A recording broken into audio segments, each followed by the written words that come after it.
Welcome to another amazing episode of Corporate Underground with my incredible group of cohorts, outliers, whatever you want to call them. Today's topic is one I'm really passionate about. I call it the misunderstanding of understanding. And whilst that might sound weird, let me just frame this up for you. It seems like we're living in increasingly divided times. Social media and the access to information, the weaponization of media by political parties and all different types of people that are trying to get us to believe in a certain narrative seems to be driving us further and further apart and fragmenting the population or the culture. In old times, the whole concept of the misunderstanding of understanding is, in old times, one example is people thought the earth was flat because available evidence at the time said the earth was flat. You looked at it, it looked flat. But then new evidence came to light which showed that the earth was round. And so at a certain point in time, the people that believed the earth was flat were right, because that was what the evidence said. But they learnt to understand a new truth with available evidence, and they evolved what truth meant, and they started to understand. So, but in today's time, it seems like a lot of people are standing behind their own version of the truth, and it's driving us further and further apart. So today, the concept for the panel is to start to talk about what is truth? How do we find it? How do we evolve? On one side, how do we protect ourselves from this sort of manipulation of information to get us to work a certain way? And on the other side, how do we learn and evolve? So with that, I'm going to pass it over to my incredible panel. I'm going to start with Tia. So Tia, what is truth to you? It's really fascinating. So it's kind of like jotting down some ideas right now. What I've got is debate is to conquer, dialectics is to understand, and is truth only human? Okay, a bit more. So debate to conquer, right? I mean, ultimately, someone wins. It's a win or a lose. There isn't a sort of like, yes, and like, that's really good, actually. Like, okay, but that bit's really good. So there's this sort of, debate, like, a point made. And it's almost as if politics, sorry, Adam can jump in here, but for me, it's almost as if politics has become this debate. And of course, if you have a look at any of the debates that it's who is going to win. It's a kind of a contest. Who's going to set up the debate so well that ultimately it's like, undo that argument, make a few arguments, throw your mic down and be like, right, won that one. And so I find it really interesting that truth is almost like this sort of this desire to conquer and to win over other people rather than to understand, which really for me is what dialectics is. And then that piece about is truth only human is fascinating because, and that brings it back to, is the earth round, square, oval? We're all in this sort of subjective experience of the self. Have we moved away from what could be the sort of acceptance of we can't always know? I think on that is the problem is with the way we get information now. We are so siloed, and we live in a world of algorithms where once we start going down one path, that everything we see is going to be related to that information, that there's no chance for a debate. It is literally one-sided, and once you get a little bit of one-sided, then you just hear the one-sided debate from louder and louder people. So to know truth, you actually shouldn't be searching and reading about whatever you're hearing. You should be trying to find and read more about the counter arguments, because we don't get a chance for a debate anymore. So you need to basically do that yourself. The only way you ever know whether something's true is whether you hear other sides of it. And if you've never heard the other side from that point of view, not someone else going, because anyone can write, this is the two sides of, flat earth, round earth, right? But if that's written by someone that truly supports the one side that you're already on, you're not really hearing the other side of the information. So what I love about this is that in social media, the more you increase the other person's perspective, the echo chamber that Facebook and all these other algorithms use will expand who you get access to. So I literally have particular friends who will go and add the arguments of everybody and like them. So actually it includes in the algorithm and feed what they get more of. So it's almost as if the algorithms adjust to your behavior. So if you want to hear more from Tony and you want to hear more from Mark and Samantha and whoever else, you will. But if you only want to hear Tony, you will also only hear Tony. So I think that was really beautiful what you said. Look, for me, I think there are three interrelated pieces to this. Briefly, the first one is around ego self-awareness. And I think, part of truth is being able to admit when you don't actually know, and being able to say, this feels right, or I want to believe this, or I trust the person who I'm hearing it from, but I don't know enough about it to really know if it's true or not. And I think these days it's getting harder and harder to be able to say, I don't know, because there's so much information so freely accessible that becomes a challenge. I think the second thing is there is no truth where there is no trust. And so the question is, well, who are your sources? Where are you getting the information from? And part of the challenge with truth today, Finn, and so I think this is a brilliant topic, is because actually nobody has trust anymore. And so what we know from all the polls and all the research is that trust is eroding at levels unseen since measurements have began. People trust business leaders less, they trust politicians less, they just trust less. And if you trust less, then you question everything that you hear. And it doesn't matter who you hear it from, you don't know if you can believe it. And then the third interrelated piece to me is vested interest. And so are the people who are giving you the information, do they have a vested interest in the outcome of whatever it is that you believe? And so, if you're hearing from, so the argument, for example, about climate change, and again, this goes back to trust, is that people who don't believe in climate change will say, well, scientists have a vested interest in the outcome because they want to reinforce their own credibility.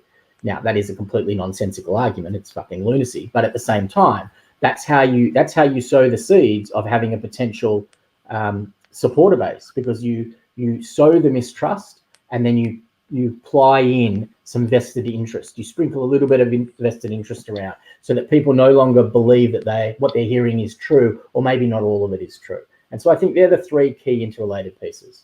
But I think it's interesting, Adam, because I think you say once trust erodes, you question more. And I think with this concept of increasingly divided times, do we question more? A lot of people don't question more. So they want to buy into a certain part of the argument. Like, I want to believe that climate change doesn't exist. So that I believe that. So I'll just go down that. I won't question more. Should I get available evidence? I find it fascinating. If you go to the dictionary... Sorry, when I said question more, Finn, when I say question more, you're 100% right in what you're saying. I didn't mean question the information more. I mean question the sources of what they're hearing. Right, yeah, so 100%. I don't believe you, and so therefore I'm moving away from that. Yeah, but don't you believe that you get to a point of question fatigue? Like, is it really true? Is it not? I mean, I don't have time to go and read every single journal article. Yeah, there's 50,000 journal articles on this. Do I have time to read? Yeah, but Tia, I believe that there are frameworks to rapidly evaluate. So there are ways and methodologies and frameworks to help you rapidly prototype, rapidly evaluate. Won't get into that right now, but I just, look, I'll put you on to Stephanie. What do you think, Stephanie? You read my mind. If I can just add a slightly different view that might not be supported by many people, but I actually believe that there is one truth. There's a universal truth. There's a pattern that this universe works to, and it's about inner wisdom. I think there's so many, if we can rise above the source or both sides of the argument, if we can connect to that incredible life force within all of us that has its own energy, its own motion, and if we can weigh things up against our intuition and our gut feeling, it is very clear what is, the bullshit and what is truth. And I think that is similar for everybody. I think that there's one truth, my opinion and my sense.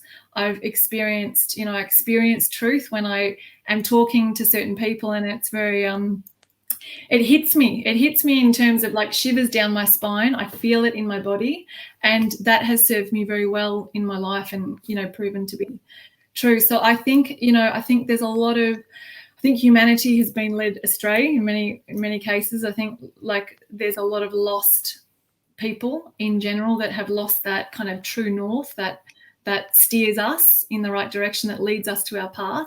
And that's when we're very get very confused and need to go back and, do all this reading and cram all this knowledge into our heads, where the inner wisdom, there's so much truth, and that's what's going to really add value to the world and ignite that truth in others. Can I just ask you a question about that, Stephanie? I quite like that idea. It's quite a nice romantic idea, around it's a spiritual kind of idea, which resonates with me. But I just want to clarify, are you saying that there is a single truth for all people and the people who don't understand it are lost? Or are you saying there are individual truths for individual people and people have not found their own truth? Well, I mean, I don't think it's a romantic idea. I believe that it's true. And I do think that, I do think that there is a truth out there, truth to the world, a truth to, where we came from, what we're doing here on earth. We all have a path, individual paths, our individual kind of God-given gifts that we've been given, that we, once we live into them and reach our potential, it works together as a masterpiece. And I think that, over time, humanity's been a little bit kind of corrupted and led off track. And that's why we're seeing so much, in our global community wars, everything that is not peace, love, and unity, which is, what we're meant to be experiencing as humans, as the human race. I wonder, since the dawn of time, with all the wars and all the belief systems on two different sides of truth, I wonder what it is about us as humans when we have this innate truth, which I believe exists, and why is it that we're always looking for someone else to build a story or build a narrative that we can buy into? Is it because we don't want to take responsibility, or we don't want to develop that, or what do you think?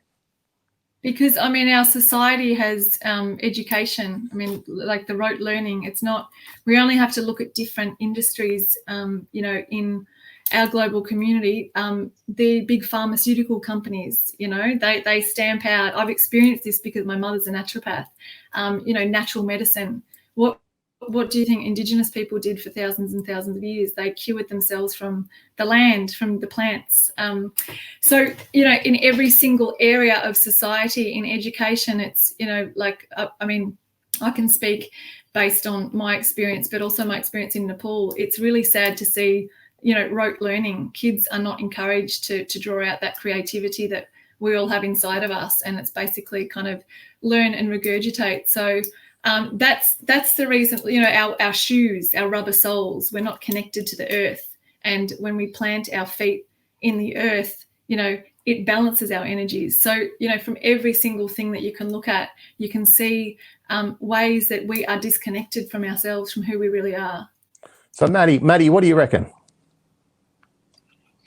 Look, I think there is truth into that. I mean, I know when I meet people, you get a feeling about that person, and it usually connects to my truth and what I feel about that person. Whether that becomes a reality, somebody else could really connect with that person. I don't. So my truth is valued through my feelings, my emotions, what I connect through onto somebody else. And then the second part of my brain that actually connects into and actually starts thinking that through.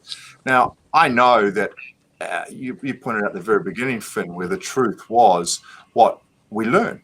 Now, what we've been told. We see the earth is flat, and we learn, and then that is put through to a point where people were persecuted if they thought it was round. If you could prove that, you were put to death because it didn't align with everything else. And I think there's a lot of people that have a set knowledge that they want that to be expunged out.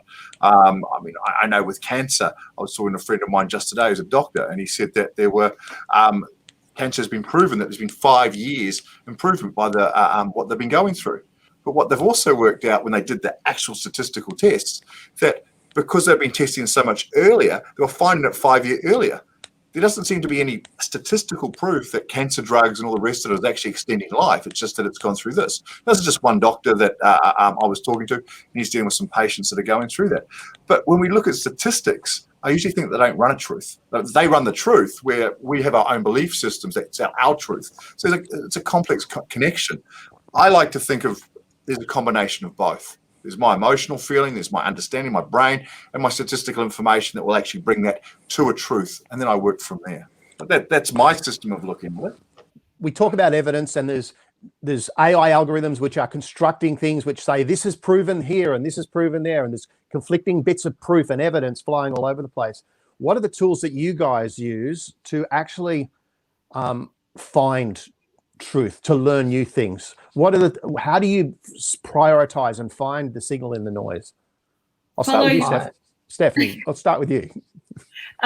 Follow your heart always, and just I suppose follow your highest excitement. Follow your heart in everything that you do. Question everything. Be curious. Be a curious human. Always, measure things up. See if they hang together with your intuition. I mean, obviously, there's things that happen to people along the life journey, and I think that can kind of, sometimes draw us further away or closer to the truth. It depends how open we are to it. I think life, nature, we get signs from life all the time directing us on our path. It's how open we are to receive those and follow them. A friend of mine in Dublin, in his incredible book called Evolve, explained it as, a feather, a brick and a truck. Life kind of might, give you a feather to tap you on the shoulder. And if you don't listen to that, sometimes it can be a brick and then, a truck. And I love that analogy because I think, in listening to so many people's life journeys, it's sometimes it takes that to kind of bring you back to your path of truth. Awesome. Adam, what do you reckon, mate? How do you find truth?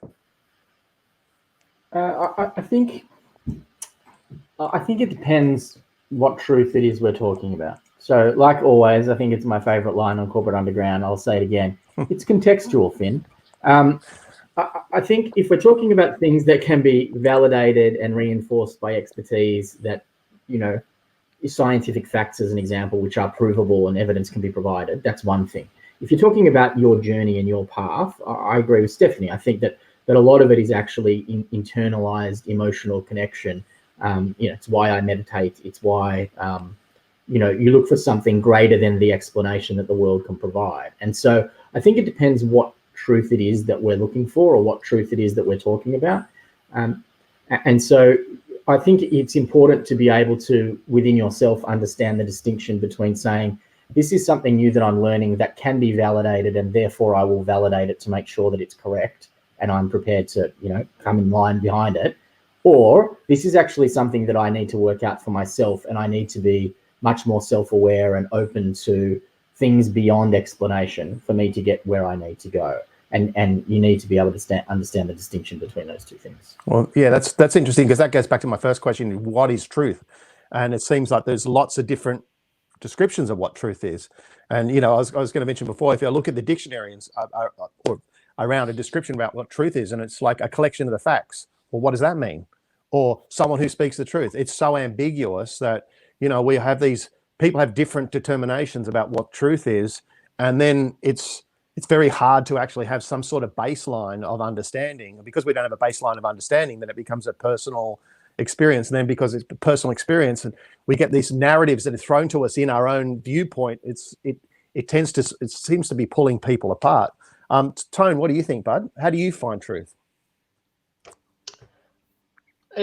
It's from a very young age, I was very interesting because I was always fascinated by the fact that everyone had their first person point of view. Everyone had their own thoughts and was seeing it through their own eyes. And I always found that fascinating because we always see everything different. And I always like to think truth is related to those pictures where you look at it from this side and it could be a sheep, and the person from the other side, and it could be, a kangaroo or something like that, and no matter what you tell the other person, they're going to see exactly that picture. And there's no way for them to ever understand that it is not that. They'll think you're ridiculous. They'll think you're stupid. There's obviously this. And then you turn it around and it's like, and suddenly it's all changed and they suddenly give you respect again. I believe that has a big part to do with a lot of the issues that people argue about, okay? Because I do believe that can still be one truth, as Stephanie was saying, that that picture can still be both of them, okay? But the problem is that everyone looking at it from one side will not accept that could possibly be anything other than what they're seeing from their perspective. So how do you work on that? How do you find that truth? Well, be open to the idea that something that you're experiencing or seeing may be possibly different if you change your perspective. And if you're able to do that, it'll encourage you to search. It'll encourage you to ask questions from others instead of try and correct them. You'll be open-minded to asking, really, okay, well, how does that work? And start to learn why people think things and say things. And I think judgment is a big reason that people argue rather than actually wanting discovery. So in general, discovery will definitely help you find truth rather than arguing your own version. So are you saying that the truth in that scenario is there's a picture?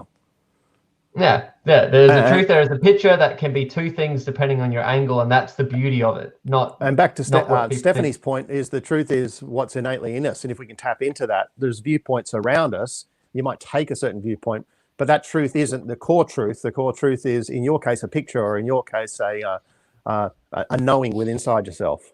Or Finn, if I can just add there, more, like our personalities or our ego, as some people would call it, is it runs the show, and our unconscious stuff that happens to us in our life is kind of, stuck there, and, is the drivers behind some of our behaviors and things. And that core truth in all of us, that is love, that is unity, that is bliss, that is happiness, that is all the one, truth. That's who we are as humans. And it's, getting caught up sometimes in the personality, in the ego, in reacting to situations. And sometimes we don't even know why we're reacting, but it's coming.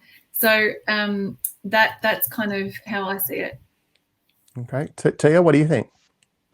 I really love this idea that ontology, right? Like the study of truth is subjective. It's our subjective experience, which then meets the subjective experience of everybody. It's what you saw when you saw it, when you read it, when you heard that song, when something serendipitously sort of like came into your life, and what words were said at the time. Like I really do think that ontology is subjective.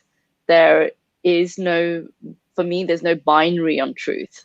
And I feel increasingly exposed to more people's truth as we're stepping into the world of whatever global means. I'm not talking about globalization, which is kind of has taken very much the sort of slant of the McDonald's everywhere, but I'm thinking much more about how do other people's truths, as they come online, also become our yes and.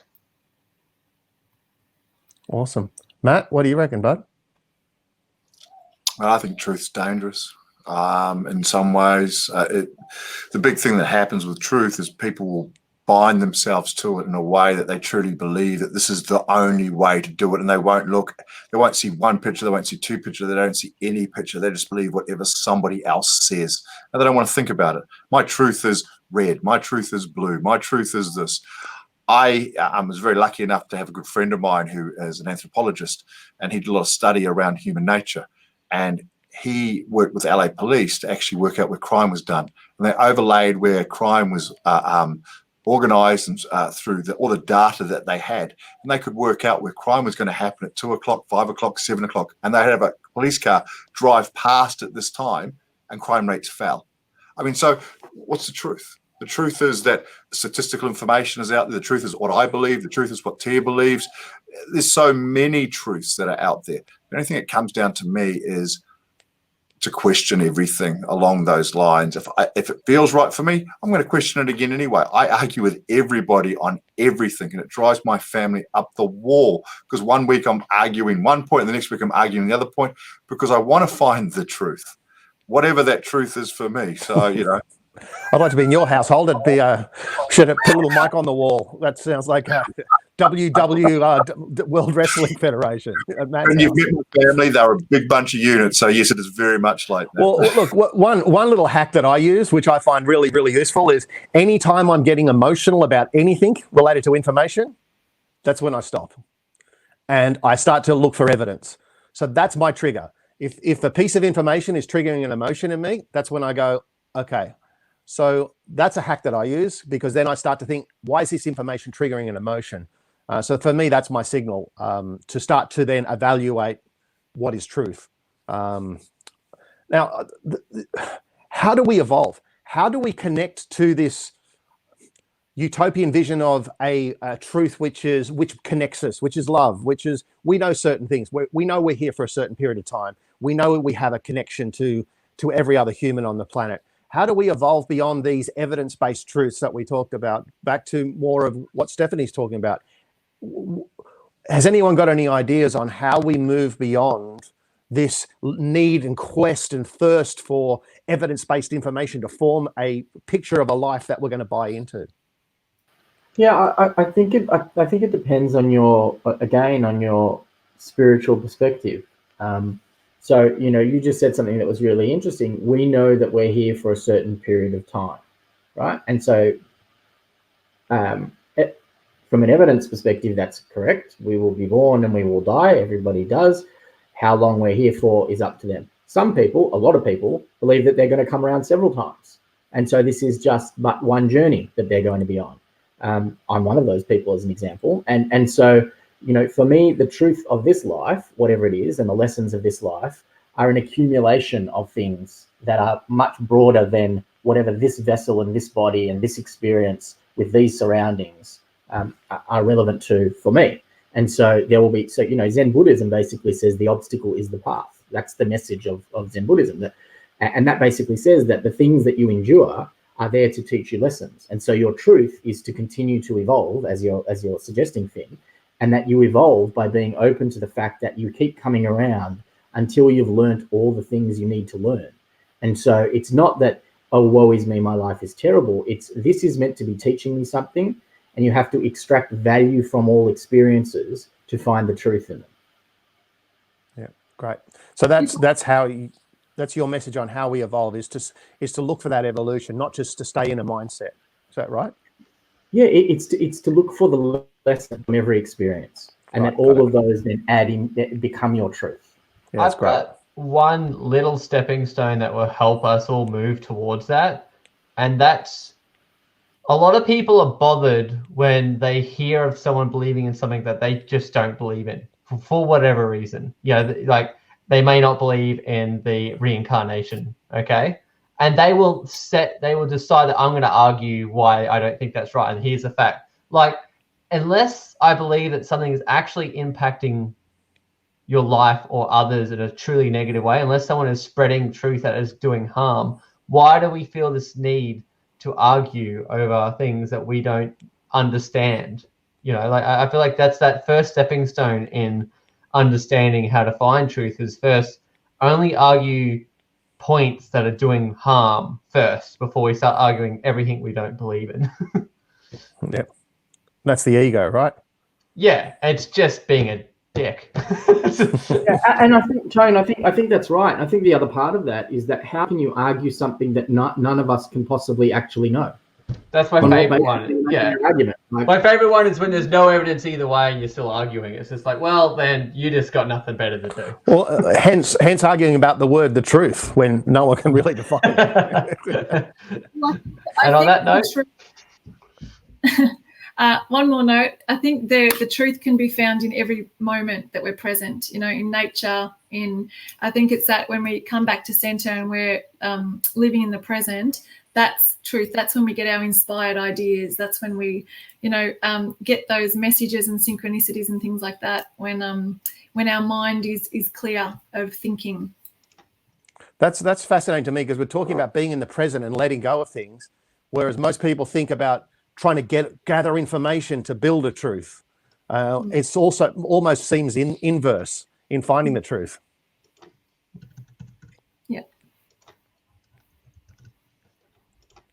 Okay, Matt Murray. I know. Beside your antics at your house in the afternoon, what else you got to throw in there, bud? Look, my truth came from me over many years of finding out who I was, what I wanted to be able to do. There was a lot of input, a lot of output, a lot of rage, a lot of anger, and all of that. I love arguing, and I don't understand why people go, oh, no, we're just talking. What, loudly and shouting at each other? An argument's fine as long as it's arguing the point, not the person. You know, like, if you're arguing about what they're talking about, then that's fine. That's about enhancing your thought. I feel I don't ever get angry at people. I get annoyed at people when they start arguing about a person, about what they are about.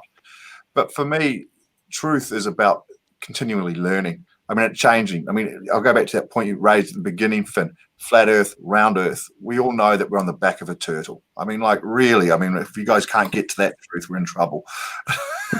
What type of turtle? How do you know? How do you find it? Circle, circle, circle, round in circles. All right. Well, look, that's been a great conversation this week for Corporate Underground. I want to thank my amazing panelists talking about the misunderstanding of understanding, and the sign-off message is, you know, be curious, be creative, go and explore, have a great life.